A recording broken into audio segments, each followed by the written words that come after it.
হেই দোস্ত, আজি আপোনালোকৰ লগত আলোচনা কৰিম 2019 চনত অহা NRCৰ হিয়াৰিঙৰ নটিচখন আপোনাৰ এণ্ড্ৰইড মোবাইল ফোনত অথবা আপোনাৰ কম্পিউটাৰত আপুনি কেনেকৈ চাব পাৰিব অথবা ডাউনলোড কৰিব পাৰিব। তো বলক ভিডিঅ'খন আৰম্ভ কৰোঁ।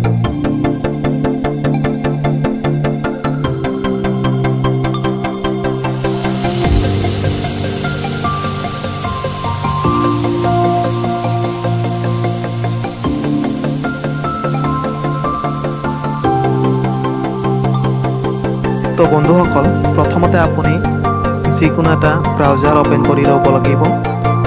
মই ক্ৰোম ব্ৰাউজাৰটো অপেন কৰি আছোঁ।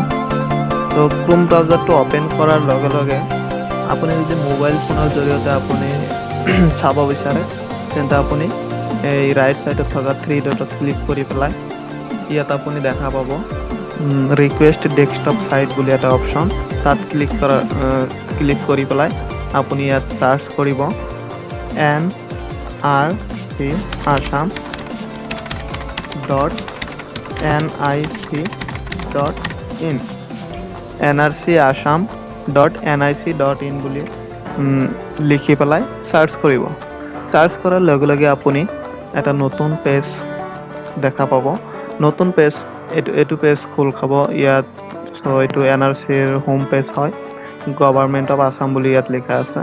তাৰপিছত অলপ আপুনি তলফালে যাই পেলাই আপুনি ইয়াত ক্লেইমছ হিয়াৰিং শিডিউল বুলি লিখা আছে। ক্লেইমছ হিয়াৰিং শিডিউল পৰ্টেল, ইয়াত আপুনি ক্লিক কৰিব। ইয়াত ক্লিক কৰাৰ পিছত আপুনি এটা নতুন পেজ দেখা পাব। ইয়াত কিন্তু লিখা আছে এণ্টাৰ ARN। ইয়াত আপুনি আপোনাৰ যিটো ARN নাম্বাৰ হয় এইটো আপুনি টাইপ কৰিব লাগিব।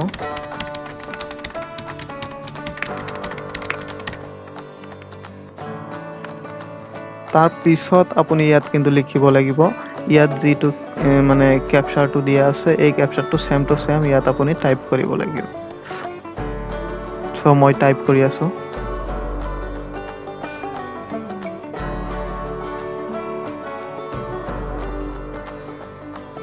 এইটো ইয়াত লিখি পেলাই চাৰ্চ অপশ্যনটোত ক্লিক কৰিব। চাৰ্চ অপশ্যনটোত ক্লিক কৰাৰ পিছত আপুনি অলপ সময় অপেক্ষা কৰিব লাগিব। তাৰপিছত আপুনি এইখিনি তথ্য দেখা পাব। ইয়াত আপোনাৰ লিখা আছে ARN নাম্বাৰটো, তাৰপিছত লিখা আছে ডিষ্ট্ৰিক্ট, তাৰপিছত লিখা আছে চাৰ্কল নেম, তাৰপিছত NSK নেম, তাৰপিছত ইয়াত লিখা আছে এইখিনি আপোনাৰ তথ্য হয়। ইয়াত চিৰিয়েল নাম্বাৰ, ARN নাম্বাৰ, তাৰপিছত মেম্বাৰ ID, ইয়াত এইটো লাইনত নামটো আছে কাৰ নামত হিয়াৰিং আহিছে আৰু এইটো লাইনত কিন্তু আছে কোনটো অফিচত হিয়াৰিং আপুনি দিব যাব লাগিব সেই অফিচৰ বিষয়ে ইয়াত লিখা আছে। অফিচৰ নামটো ইয়াত দিয়া আছে, এড্ৰেছটো দিয়া আছে আৰু কোড নাম্বাৰটো দিয়া আছে। তাৰপিছত আছে আপোনাৰ হিয়াৰিং কোনজন অফিচাৰে ল'ব সেই অফিচাৰজনৰ কোড নাম্বাৰ ইয়াত দিয়া আছে। তাৰপিছত দিয়া আছে date and time of hearing.